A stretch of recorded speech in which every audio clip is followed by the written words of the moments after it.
As autumn fades, days get cold and birds are on the wing. December plans begin to stir. That's what Christmas brings. Displays are changing in the shops, tinsel glittering. It's Christmas, Slade screams from speakers high. That's what Christmas brings. Black Friday, Cyber Monday, Internet of Things. Glued to screens from dawn till dusk. That's what Christmas brings. Queues for parking, queues for shopping, crowds are bustling, festive jumpers everywhere. That's what Christmas brings. Cards to write, stamps to buy, still we mustn't whinge. Office parties, turkey lunches. That's what Christmas brings. Santa's grottos, children's choirs, carols for all to sing. Snow may fall, we wrap up warm. That's what Christmas brings. The tree is up, the lights flash bright, the bells begin to ring.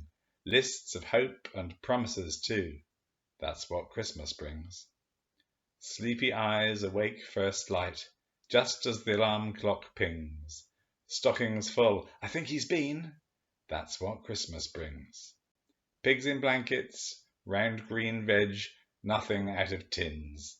The bird was big, but now is sliced. That's what Christmas brings. We pop the corks, the children play with their new shiny things. A tree for Christmas. The season of goodwill is here. I was brought up at Blakeney, on the edge of the Royal Forest of Dean, the only daughter of Albert and Lillian Smith, with three younger brothers, Bernard, Mervyn and Graham. They all attended the local village school, and I went to East Dean Grammar School at Cinderford. It was the school holidays and we had a lot of free time in 1948. My father had been injured in the local colliery. Also, he had contracted TB and had spent many months in the isolation hospital at Over. I had seen him only twice during that time. The boys had not seen him at all. But he was home at last for 2 weeks. We were busy collecting greenery to decorate our house. Ivy, pine branches, with cones painted with whitewash to look like snow. Mistletoe from our own apple tree in the orchard, and holly with a few red berries. Mum decreed this was to stay in the old back kitchen till Christmas Eve, as it was considered unlucky then, and then taken out on the 12th night and burned. We spent evenings making paper chains and lanterns to decorate a tree. But there was a problem. We didn't have a tree. Mum was a post lady and money was tight. You could buy one from the local forestry commission, but we had no cash. Bernard and my cousin John had an idea. I knew something was up when my brother, who was 9, asked Mum if I could go down to the toilet in the garden with him and sit on the wall and wait with a torch. I sat there while he told me his daring plan. This was that he and John would climb the fir tree and cut the top off. I refused to listen to this harebrained scheme and went back into the house. Thank you, my love. I know you don't like going down those steps, but they're unsafe and you wouldn't want him to fall, would you? Said Dad. I muttered to myself that he would do himself much more damage if he carried out his stupid plan. He was waiting for me.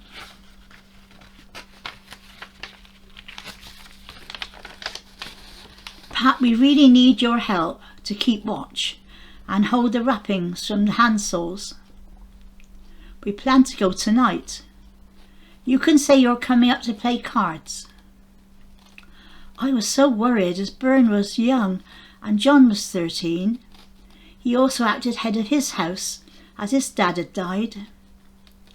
At 7 prompt we left the house wearing old gabardine macks with hoods. Bern always wore Dad's wellies. Put Mum's wellies on and hide your shoes under the sack bag with mine, said Bern. He was always very good at planning and old for his years. We made sure everything was hidden. "I'm scared," I muttered, but all I got was a disgusted look. Taking the bandsaw from off the wall, we set off to meet John, who also had his saw and was wearing big wellies. It was very frosty, and our breath puffed out like smoke, and the grass crackled beneath us. We bent under the hedge and soon found the trees, who were to be decapitated. The first came down easily. The second made a loud crashing noise, and then we heard voices. We panicked. Holding the two saws and the wrapping carefully against our bodies, we escaped. Keeping underneath the tall hedge, we ran as fast as possible back home and arrived scared and breathless. John also got home safely. In the back kitchen we rubbed the wellies dry and put our old daps on. "Did you have a good game?" I shook my head and guzzled the hot cocoa from Mum. Mervyn and Graham were in bed, so we listened to the radio. As usual, warm night clothes hung over the line. What bliss to wash in front of the fire and jump into them, burned first. The next morning we were having breakfast when one of Dad's mates called by. "Hey, what's think, Bert? Some beggars tried to pinch a couple of treetops last night. Looking at the footprints, they must have been grown-ups." "Have you got a tree yet?" asked Jack. "No, I can't really afford one," said Dad. "Here, have this one, Bert. I've given one to our John." "Thanks," said Dad. "I think my prayers have been answered. I don't want the kids to be disappointed." Outside, Byrne was crowing. "See, our Pat, I told you to wear Mum's wellies." "Well, now we have a tree without breaking the law," I snorted. "Huh, if we'd waited any longer, we wouldn't have had a tree at all." Trust my brother to have the last word.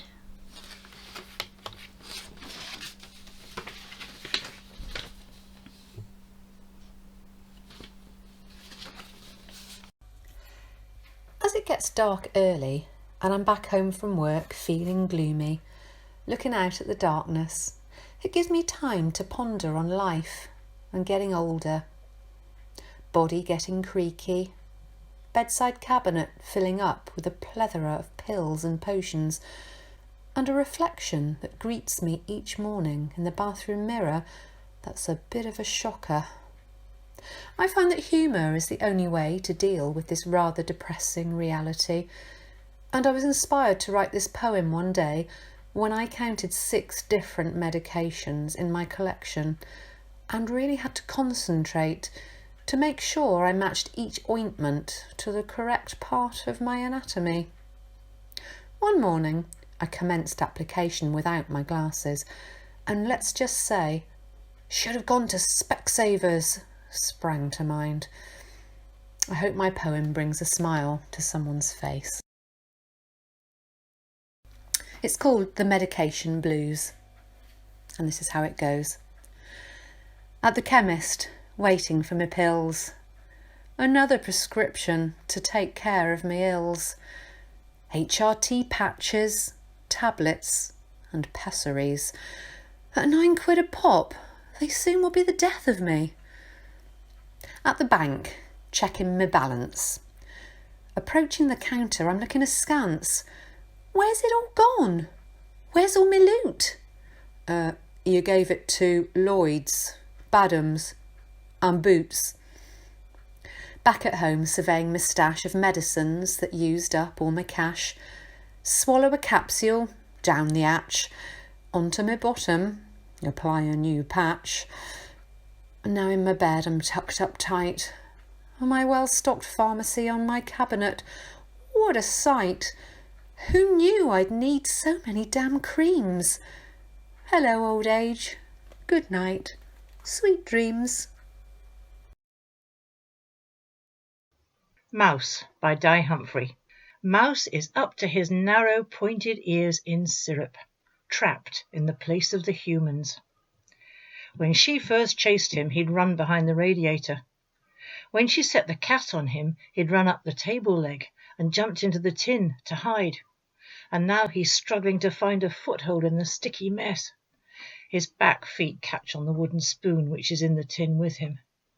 He can wriggle his way up and out and hide behind the baking tray. The cat is padding round and round the kitchen, mewing that he's lost his mouse. Mouse quivers. What should he do?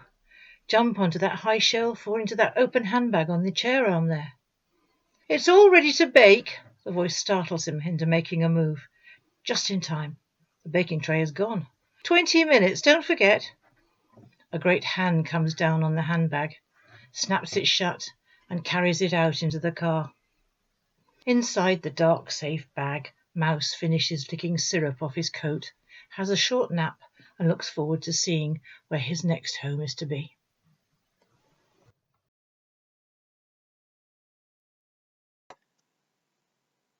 The Jackie Sallis piece. Now winter is truly here, and the days are getting shorter and darker. I love to curl up on the sofa in front of the TV with my 9-year-old English bulldog Bella. Bella gives me so much joy and keeps me company on a dreary, dark, cold winter's day, as well as lifting my spirits when I feel sad.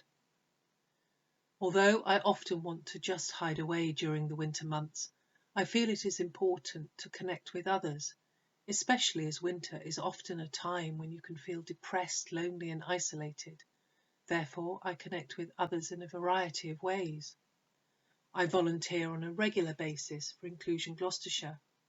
I volunteer for a number of projects such as MILO, MHELO, Mental Health Experience-Led Opportunities, and attend regular Zoom meetings. I also write regularly for the volunteer newsletter, and I am the Inclusion Gloucestershire representative for Learning Disability England, which involves attending regular meetings on Zoom. I also connect with others in the community.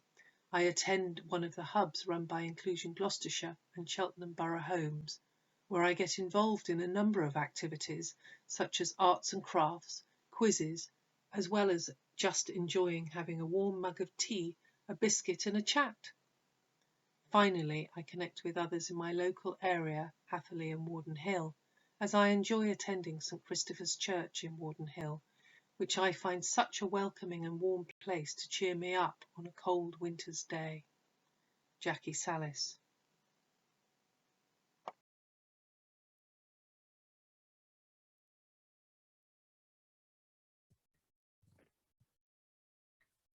Walking the Cotswold Way 2021 by Amanda Tarrant. Our mum turned 80 this year and she is quite an adventurer, regularly hiking around the local hills. She set herself a new challenge and we joined her trip starting at Chipping Campden in April.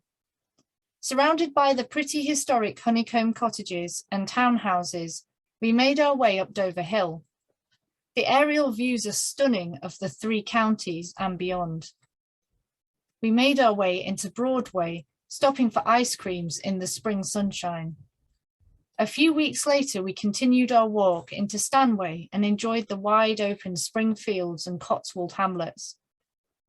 Our next hike into Winchcombe was followed by a steep hill up towards Bella's Nap, where we stopped for a picnic.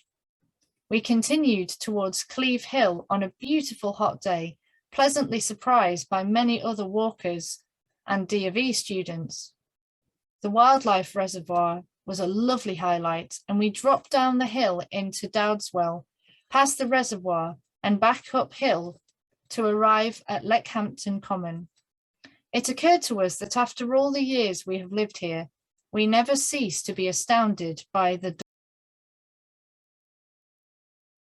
delightful panoramic views of Cheltenham and the Malverns beyond. Later, we made our way to the Star College, and it was our first downfall of rain, so we'd been very lucky.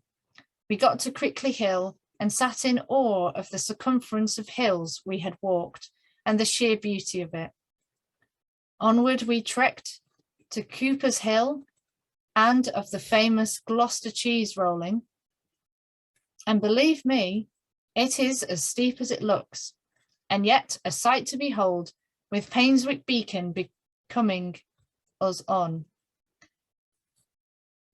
and an ancient monument stone that we never knew had existed. It is so tucked away, a Cotswold stone carved to commemorate the Civil War and the siege of Gloucester, of which we can just about make out some of the wording as it has faded.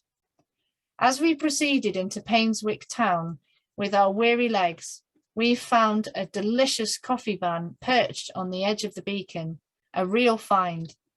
Steadily back uphill to Edge, we finally passed the halfway point of the Cotswold Way. Such an uplifting moment, especially to see our mum, so chuffed to have made it that far. So we treated ourselves to a tasty Sunday lunch at the Edgemoor Inn. They even had a fab nut roast for me, vegan, smiles all round. Part 2 next week.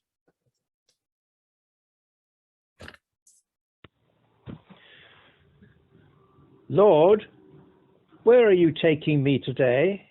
On the tip of my paintbrush? On a cloud up in the sky? With that bird so high? Into that tree where a squirrel shakes the leaves? Across the flowing Severn, sands and rivulets, among the sanderling running on the shore, in the gaze of a motionless heron. Robin's Charm by Nicole. When icy winds make faces freeze, and scarves don't quite deflect the breeze, a joyful sound with melodies clear can bring our frozen hearts some cheer. Sitting proud in bare tree tops, the robin moves in tiny hops, and as its warbling notes ring out, it always makes me turn about.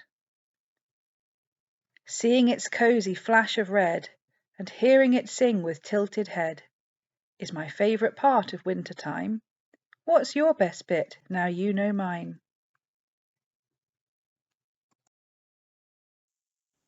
More Than a Number by Rebecca Clarkson. Eddie hadn't wanted to get the box of Christmas decorations from the garage. Sandra had loved Christmas, especially decorating the house. It seemed pointless to do it now, but Eddie felt compelled to keep the tradition for Sandra. She had become a pandemic statistic on the news. She may have been the 25th or the 78th, or even the last of the 334 people taken that day. Sandra would always be Eddie's number one. When he opened the box and looked inside, he could see her in his mind, her face full of determination as she balanced precariously on a chair to hang tinsel over the door. He put Michael Bublé on as she had, and though he normally found the songs too cheesy, he sang along passionately as he pinned the tinsel along the door frame. Eddie even laughed when he found Sandra's singing Santa figurine. He used to threaten to hide its batteries, but he smiled as it belted out a tinny Jingle Bell Rock. Finally, Eddie hung the plastic mistletoe. He blew Sandra's photo a kiss as he stood beneath it. For you, sweetheart. Merry Christmas. Sue Johnson Peace. The cold, crisp winter days bring memories of sledging with my dad on a sledge he specially made for me. We laughed and screamed with delight as we sped down the hill dozens of times. Exhausted and cold with red cheeks, we walked home where Mum had made us homemade soup with warm bread. Happy days, 1959. Some Bright Spark by Sally Ann Hayward. During my Duke of Edinburgh Awards, I learnt how to make a fire. Admired how quickly my friends' sticks worked within a couple of minutes, whilst mine must have been damp. Set up a camp for the next 3 nights. Every sound I could hear, hoping to get some much-needed sleep. Keeping out the creepy crawlies and zip up my tent. Recent times I can say I prefer my own bed at home instead. Dread the dark and remind myself I'm going for gold. Hold on to everything and I grin and bear it. Lit up with my torch and I can hear the kettle whistling and a cup of tea is made. Displayed a lovely presentation of my stay in the woods. Good times and such an experience I shall never forget. Let others know how it's done. No mobile phone or television. There's so much to learn. Return home and have a bath and an early night. Might go for a walk in the morning and take my dog. A blanket of fog covered the village, and I remained inside and sat by the radiator.